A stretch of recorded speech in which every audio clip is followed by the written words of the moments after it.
और अमेरिका के घेराव से ईरान के न्यूक्लियर साइट्स के लिए संकट बढ़ गया है। तेहरान जानता है कि अमेरिका या इजराइल का टारगेट पर पहले कुछ होगा और तो वो होंगे ईरान के न्यूक्लियर केंद्र। इसलिए ईरान ने रक्षा कवच मजबूत कर लिया है। ऐसा रक्षा कवच जिसमें उसके परमाणु ठिकाने तो महफूज रहे ही, साथ ही वो संवर्धित यूरेनियम भी सुरक्षित बचा रहे, जिसके नाम पर ट्रंप दुनिया को डरा रहे। अब कैसे किया ईरान ने कवच मजबूत, देखिए इस रिपोर्ट जिसमें कहा गया है कि ईरान के न्यूक्लियर फैसिलिटी में ट्रकों की आवाजाही बढ़ गई है। आशंका जताई गई है कि ईरान अपने संवर्धित यूरेनियम की शिफ्टिंग कर रहा है। संवर्धित यूरेनियम को किसी गुप्त भूमिगत स्थान पर पहुंचाया जा रहा है ताकि अमेरिका अगर हमला करता है तो ईरान को नुकसान न पहुंच सके। और दावा है कि ईरान ने जिस पहाड़ी से घिरे क्षेत्र में अंडरग्राउंड न्यूक्लियर सेंटर बनाया है, उसे बंद करने के बाद पहाड़ी के पूर्वी हिस्से में बहुत मजबूत स्ट्रक्चर बना लिया है जो पूरी तरह से मिट्टी से ढका हुआ है। इसमें एक उत्तरी द्वार है जो अंडरग्राउंड टनल तक पहुंचता है और इसका द्वार कंक्रीट से बना है। ऐसे ही एक द्वार मध्य में बनाया गया है और जिसे कंक्रीट से मजबूती दी गई है और यह भी अंडरग्राउंड टनल तक पहुंचता है, जबकि एक द्वार दक्षिण में भी बनाया गया है और इसे भी दोनों गेट की तरह ही कंक्रीट से मजबूती दी गई है जो अंडरग्राउंड टनल से आगे बढ़ने पर तीनों रास्तों को आपस में जोड़ देता है।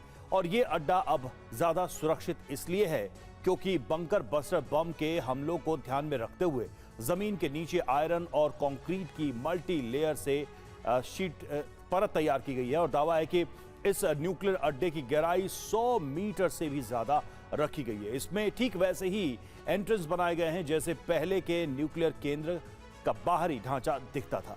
और इस रास्ते से अंदर जाने पर पहले परमाणु संवर्धन हॉल आता है।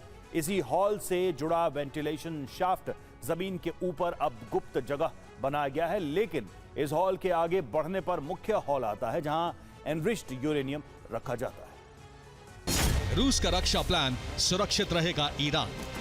बुशहर की सुरक्षा के लिए भूमिगत परमाणु केंद्र का नक्शा नहीं बदला गया, न ही इस न्यूक्लियर फैसिलिटी के एंट्रेंस मिट्टी से ढककर गुप्त रास्ते बनाए गए हैं, बल्कि दावा है कि इस परमाणु केंद्र में रखा गया संवर्धित यूरेनियम हटाया जा रहा है।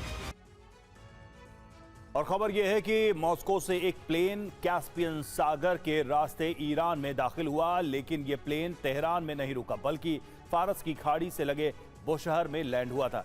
दावा यह किया गया है कि जो प्लेन बुशहर में लैंड हुआ वो रूस का एक कार्गो प्लेन है, जिससे बुशहर के न्यूक्लियर प्लांट में रखे संवर्धित यूरेनियम की शिफ्टिंग की आशंका बढ़ गई है। और अगर यह आशंका सही है तो इसका मतलब है कि ईरान का न्यूक्लियर बम अब रूस में बनने जा रहा है। और यह संभव इसलिए है क्योंकि बुशहर का न्यूक्लियर केंद्र रूस और ईरान दोनों संयुक्त रूप से चलाते हैं।